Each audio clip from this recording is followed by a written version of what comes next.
सोचिए एक ऐसे हथियार के बारे में जो आवाज़ की रफ्तार से भी 9 गुना तेज हो और जिसे रोका ही ना जा सके। नहीं, ये कोई साइंस फिक्शन मूवी की बात नहीं हो रही है। रूस ने हाल ही में दुनिया के सामने ऐसे ही 2 ज़बरदस्त हथियार रखे हैं जो कह सकते हैं कि जंग के सारे नियम ही बदल सकते हैं। तो चलिए ज़रा समझते हैं कि ये नई टेक्नोलॉजी आखिर है क्या और पूरी दुनिया के लिए इसके क्या मायने हैं। तो हुआ यह है कि रूस ने हाल ही में दुनिया को कुछ ऐसा दिखाया है जिसे वो अपनी डिफेंस कैपेबिलिटीज की अगली पीढ़ी कह रहा है। और हाँ, ये कोई छोटा मोटा अपग्रेड या सुधार नहीं है, बल्कि ये मिलिट्री पावर में एक बहुत बहुत बड़ी छलांग है। देखिए, इन नए सिस्टम्स को समझने का सबसे आसान तरीका है उन्हें एक अजेय भाले और एक अभेद्य ढाल की तरह देखना। मतलब एक ऐसा भाला जिसे कोई रोक नहीं सकता और एक ऐसी ढाल जिसे कोई तोड़ नहीं सकता। एक बनाया गया है एकदम सटीक हमला करने के लिए और दूसरा किसी भी तरह के हमले से बचाने के लिए। तो इस नई स्ट्रैटेजी के 2 मेन प्लेयर्स हैं, भाला यानी कि ज़िरकॉन हाइपरसोनिक मिसाइल और ढाल यानी S-500 एयर डिफेंस सिस्टम। एक का काम है अटैक करना, दूसरे का डिफेंड करना। सिंपल। अब देखते हैं कि ये असल में कर क्या सकते हैं। तो सबसे पहले बात करते हैं उस भाले की, यानी ज़िरकॉन हाइपरसोनिक मिसाइल की। इसे रूस का नया गेम चेंजर कहा जा रहा है, और क्यों, ये अभी पता चलेगा। तो सबसे पहले ये हाइपरसोनिक का मतलब क्या है? इसका सीधा सा मतलब है आवाज की स्पीड से 5 गुना से भी ज्यादा तेज। लेकिन जो चीज इसे सच में एक बुरे सपने जैसा बनाती है वो है इसकी उड़ते उड़ते अपना रास्ता बदलने की काबिलियत। देखिए, जो नॉर्मल मिसाइलें होती हैं वो एक फिक्स्ड रास्ते पर चलती हैं, पर ज़िरकॉन वो एक तेज गेंद की तरह है जो हवा में ही अपनी दिशा बदल लेती है। अब सोचिए, ऐसी चीज को रोकना कितना मुश्किल बल्कि लगभग नामुमकिन हो जाता है। और इसकी रेंज वो भी जबरदस्त है, 1000 किलोमीटर। मतलब ज़िरकॉन बहुत दूर से ही अपने टारगेट को हिट कर सकती है, और इसका नतीजा दुश्मन को रिएक्ट करने का मौका ही नहीं मिलता। अब यहाँ एक बहुत बड़ा दावा भी है। रूस का कहना है कि ज़िरकॉन दुनिया की किसी भी दूसरी मिसाइल से तेज है। और हाँ, इसमें भारत के साथ मिलकर बनाई गई पावरफुल ब्रह्मोस मिसाइल भी शामिल है। ये एक बहुत बड़ा स्टेटमेंट है जो दिखाता है कि रूस इसे कितना सुपीरियर मानता है।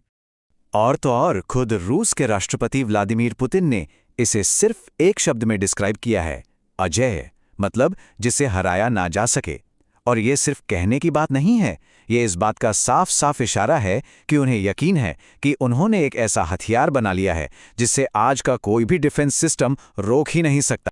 लेकिन एक जबरदस्त भाले का भी क्या फायदा अगर उसे बचाने के लिए एक मजबूत ढाल ना हो। यहीं पर एंट्री होती है S-500 एयर डिफेंस सिस्टम की। तो अगर ज़िरकॉन रूस का अजेय भाला है तो S-500 उसकी अभेद्य ढाल है। और ये अपने पिछले वर्जन यानी S-400 से एक बहुत बड़ा अपग्रेड है। देखिए, S-400 की रेंज थी 400 किलोमीटर, जबकि नया S-500 सिस्टम 600 किलोमीटर दूर तक के टारगेट को मार सकता है। ये सीधे सीधे 50% का जंप है, जो डिफेंस के मामले में एक बहुत बहुत बड़ी बात है। तो सवाल ये है कि ये ढाल आखिर रोक क्या क्या सकती है? रूस के दावे के मुताबिक लगभग सब कुछ।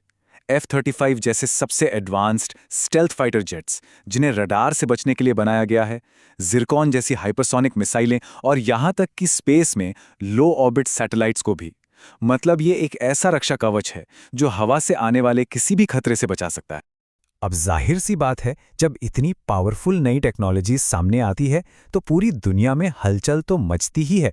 तो देखते हैं कि बाकी देश इस नई सच्चाई पर कैसे रिएक्ट कर रहे हैं। एक तरफ तो कुछ देश हैं जो इस टेक्नोलॉजी को खरीदने के लिए लाइन में लगे हैं, और इसमें सबसे आगे है तुर्की, जो कि नाटो का एक मेंबर है। अब ये अपने आप में एक बहुत ही दिलचस्प जियोपॉलिटिकल ट्विस्ट है, क्योंकि इससे नाटो देशों के बीच ही टेंशन पैदा हो सकती है। और वहीं दूसरी तरफ अमेरिका जैसी सुपर पावर्स इन डेवलपमेंट्स को लेकर काफ़ी नर्वस हैं। उन्हें लग रहा है कि ये एक नई और ख़तरनाक हथियारों की दौड़ की शुरुआत है, जिससे पूरी दुनिया की स्टेबिलिटी खतरे में पड़ सकती है। और ये जो भी हो रहा है, ये सब हवा में नहीं हो रहा। इन हथियारों के डेवलपमेंट को हम रूस से जुड़े सबसे बड़े जियोपॉलिटिकल मुद्दे से अलग करके नहीं देख सकते, और वो है यूक्रेन का संकट। अमेरिका के नज़रिए से देखें तो इन मिसाइलों की टेस्टिंग सिर्फ अपनी टेक्नोलॉजी का दिखावा नहीं है, वो इसे एक बहुत ही साफ और ख़तरनाक इरादे का सिग्नल मान रहे हैं। और वो इरादा है एक बड़े मिलिट्री एक्शन की तैयारी। अमेरिकी अधिकारियों का दावा एकदम साफ है। उनका मानना है कि रूस यूक्रेन पर एक बहुत बड़े हमले की तैयारी कर रहा है। ये एक बहुत ही सीरियस इल्जाम है जो इन नए हथियारों के प्रदर्शन को और भी ज्यादा खतरनाक बना देता है।